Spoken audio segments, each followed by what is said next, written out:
বিসমিল্লাহির রহমানির রহিম। আসসালামু আলাইকুম। আজকে আমি আপনাদেরকে এখানে আম পেঁয়াজি করে দেখাবো। আচার, আমের আচার। কাঁচা আম থাকতে আপনারা করে নেন এই আচারটা। এটা খেতে খুবই মজা। তো এখানে আমি প্রথমে 4টে কাঁচা আম নিয়েছি। এই আমগুলো আমি কুচি কুচি করে কেটে নিয়ে আপনাদেরকে দেখাচ্ছি আমি কিভাবে আমগুলো কাটছি।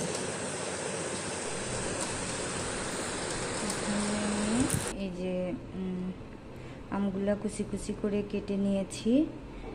একটু লাল হয়ে গিয়েছে আমগুলো, আপনারা একটু কাঁচা আম নেওয়ার চেষ্টা করবেন। এই যে এরকম কুচি করে নিয়েছি আমি, এরকম গ্রেটার দিয়ে করে নাই, বটি দিয়ে করেছি। এখানে আমের যে অর্ধেক পরিমাণে নিয়েছি আমি পেঁয়াজ। এখানে মানে আম যতটুকু তার অর্ধেক হবে পেঁয়াজ, এবং পেঁয়াজটা এই যে এরকম চিকন করে কেটে নিয়েছি আমি। এই যে দেখেন এরকম চিকন করে কেটে নিয়েছি। এবং এর সাথে আরও নিয়েছি আমি এই যে 5টা নিয়েছি সাদা এলাচি, দারুচিনি নিয়েছি 2-3 টুকরা, এবং তেজপাতা 2-3 পিস নিয়েছি আমি মাঝখানে কেটে নিয়েছি এগুলো।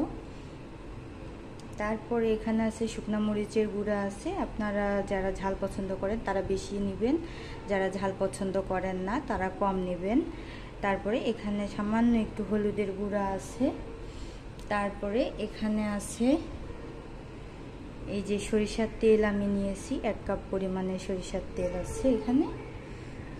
তারপরে এখানে আছে 1 কাপ পরিমাণে চিনি নিয়েছি আমি। চিনি পরিমাণটা এখানে একটু বেশি দিতে হবে। আপনাদের আম যদি মিষ্টি হয় চিনি পরিমাণটা একটু কমাই দিবেন, তাহলেই হবে। আর আমি এখানে সামান্য একটু স্বাদ হিসেবে আমি 1/2 চামচের মতো একটু লবণ ইউজ করব এখানে। তারপরে এখানে আমি এখন যে পাত্রে আমি এটা রান্নাটা করব, আমি আচারটা, একটা ছড়ানো পাত্র নিয়ে নিলাম আমি। এখানে ছড়ানো পাত্রে এখানে আমি প্রথমে আমগুলা ঢেলে দিব। আমগুলা ঢেলে নিলাম আমি সব।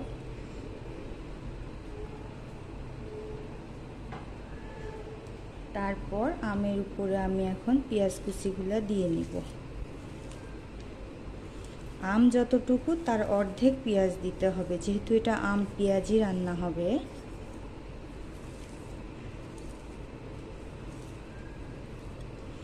তারপরে এটাতে আমি এই যে গরম মশলাগুলো দিয়ে দিলাম, তেজপাতা, দারুচিনি এবং সাদা এলাচিটা দিয়ে দিলাম।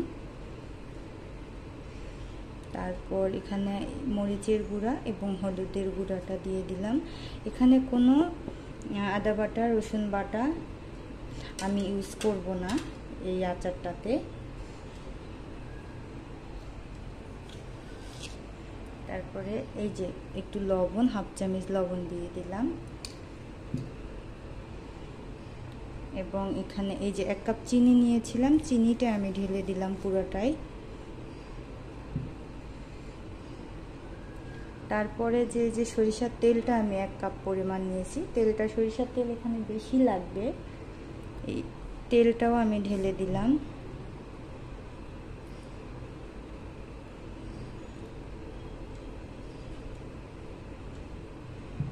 এখন এটা আমার হাত দিয়ে মেখে নিতে হবে।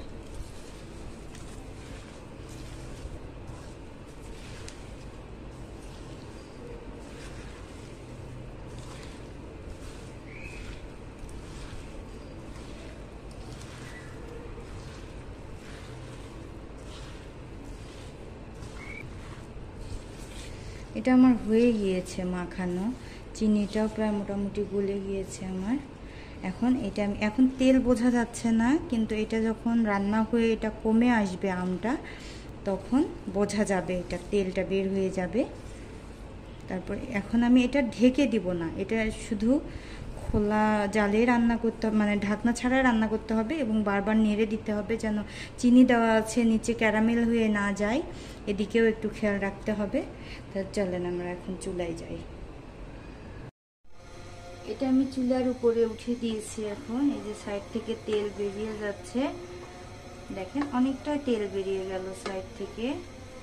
আরও তেল বের হবে এটা, কারণ আমটা কমে যাবে আস্তে আস্তে, এবং আমাকে অনবরত নাড়তে হবে এটা।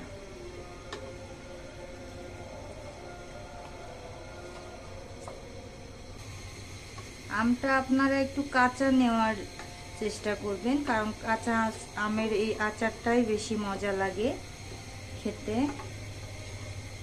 আমার আমগুলো একদিন আগের আনা ছিল, এই জন্য একটু লাল হয়ে গিয়েছে।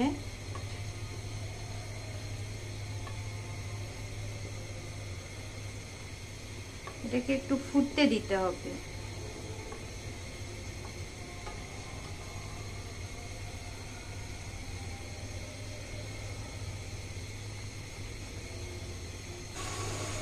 প্রায় 5 মিনিট পরে আমি এটা দেখাচ্ছি আপনাদেরকে। আমগুলো সেদ্ধ হয়ে গিয়েছে। আম, পেঁয়াজ এবং এই যে সাইডে যে চিনিটা দিয়েছিলাম এটা ক্যারামেল হওয়া শুরু হয়ে গিয়েছে। এটা এখন আমার নাড়তে থাকতে হবে,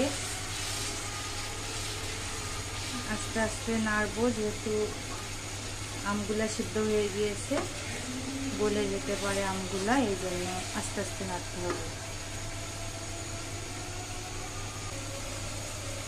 দেখেন উপর থেকে কিন্তু তেলটা চলে আসছে, এখন শুধু কালার হওয়া বাকি আছে। আমি হালকা ব্রাউন কালার হলে এটা নামিয়ে নিব, এখনো হয় নাই। আর দেখতে পাচ্ছেন আমি অনবরত নাড়তে আসছি, এটা আস্তে আস্তে নাড়ছি যেন এটা পুড়ে না যায়।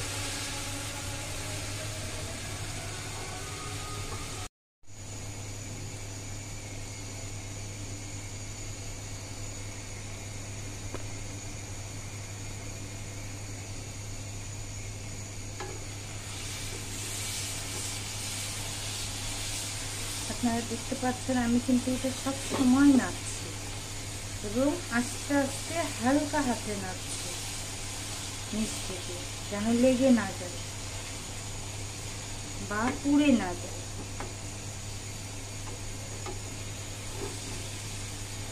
এটা আমার আর 2-3 মিনিটের মধ্যেই হয়ে যাবে। আপনারা প্রথম দিকে জালটা বাড়িয়ে দিবেন, দিয়ে যখন তেলটা উপরে উঠে আসবে তখন জালটা কমিয়ে দিবেন, না হলে আমটা বেশি সেদ্ধ হয়ে যাবে, তখন একদম খিচুড়ির মতো হয়ে যাবে, খেতে ভালো লাগবে না।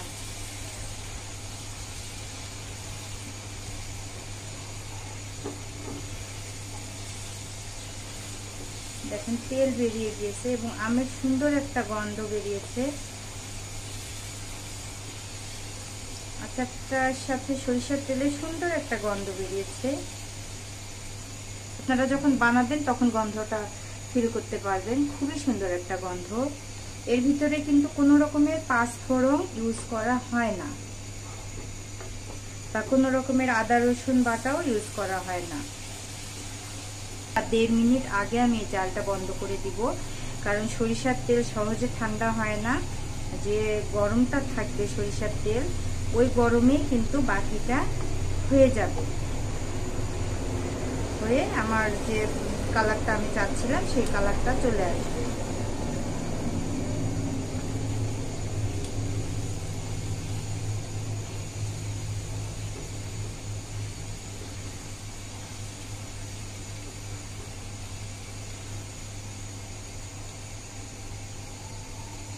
দেখেন এটা কিন্তু পড়ছে না, মানে ক্যারামেল হয়ে গিয়েছে এবং আঠা আঠা হয়ে গিয়েছে চিনিটা।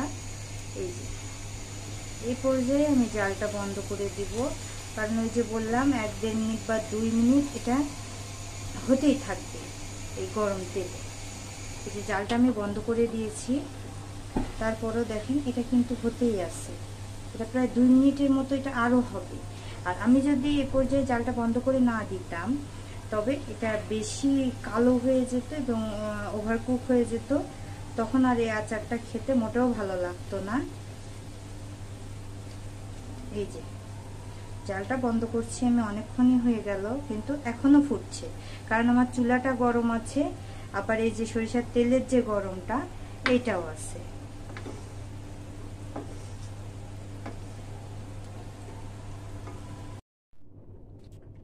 দেখেন এটা কিন্তু প্রায় আমার 3 মিনিটের মতো হয়ে গেল, তারপরও একটু একটু করে এই যে একটু একটু করে বুদবুদ উঠছে সাইড দিয়ে। এটা আমি ঠান্ডা হলে আপনাদেরকে পরিবেশন করে দেখাচ্ছি, এবং কালারটাও কিন্তু অনেকটাই চেঞ্জ হয়ে গেল। এটা আরও কিছুক্ষণ পরে আরও কালারটা চেঞ্জ হবে। এবং দেখেন, এই যে বলছিলাম যে তেল বের হয়ে যাবে, তেলটা, এটা কিন্তু এই তেলটা অনেক মজা। আপনারা খিচুড়ি, ভাত বা যে কোনো কিছুর সাথে এটা খেতে পারবেন। এটা খুবই মজা তেলটা। এই যে এটা আমি আপনাদেরকে পরিবেশন করে দেখাবো, একটু ঠান্ডা হলে দেখাবো। এটা কালারটা আরও চেঞ্জ হয়ে যাবে। এখন এই যে আপনাদেরকে পরিবেশন করে দেখাচ্ছি আমি আচারটা। দেখেন কালারটা অনেক সুন্দর এসেছে। এটা দেখতে যেমন সুন্দর, খেতেও তেমন মজা। আপনারা আমি যেভাবে প্রসেসটা দেখে দিলাম, এভাবে আপনারা যদি বানান, ইনশাল্লাহ আশা করা যায় ভালো একটা টেস্ট পাবেন। এবং এই যে ধরে দেখাচ্ছি, এটা পেঁয়াজ এবং আমটা সেদ্ধ হয়ে এটা একটু আঠা আঠা ভাব চলে এসেছে। তেলের জন্য ওটা তেমন একটা আঠা ভাব মনে হবে না। তো আপনারা একবার ট্রাই করে দেখবেন এভাবে। সবাই দোয়া করবেন আমার জন্য। ভালো থাকবেন সবাই। আসসালামু আলাইকুম। আল্লাহ হাফেজ।